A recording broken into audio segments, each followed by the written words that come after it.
Welcome back to the IceHogs Broadcast Network. I'm Holly Sias. Along with me, assistant coach Derek King, filling in for Ted Dent today for the Dent Diagnosis. Thanks for joining us. Thanks for having me. A look back at last night's game, 5-3 loss to Manitoba. We saw the defense struggle early. What was going on with that, and then what adjustments did they make to tighten that up? Well, I don't think we were prepared for the pace of the game right away. We were sitting back and watching the other team play instead of us trying to dictate the pace of the game. And they came hard. Hats off to them. They came hard. They worked hard. They were outworking us all zones, and we didn't wake up to the third period. But by then, when you give a good team a lead like that, it's hard to come back. But that third period was great for the IceHogs, and especially that the special teams killed off all 4 of Manitoba's penalties, and then back-to-back 3 power play goals. What was working so well for them? Well, when you're down 4-0, I think it's an easy game to play, and we just, we knew we had to kill penalties, but then we knew when we got power plays, we had to take advantage of them. And I think we just simplified it. We shot pucks. We got pucks through to the net.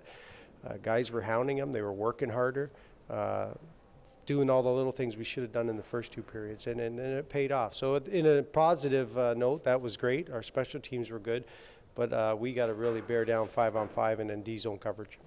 Shifting to the goalie situation, the Blackhawks announced yesterday that Scott Darling will be out for 3 weeks with an upper body injury.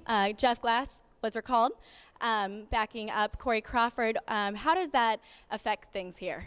Well, obviously, Glasser, probably would get some starts here with us, and he's a big part of our team and a big part of the locker room too, this character guy.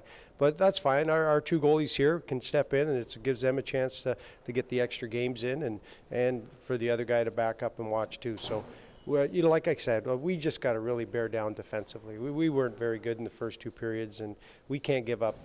There were goals scored last night that were just, the goalie doesn't have a chance, and it was more us letting them dictate how we played. So we just got to bear down, help our goalie get in the shot lanes, and then, hopefully the ice tilts the other way and we play in their end a lot more.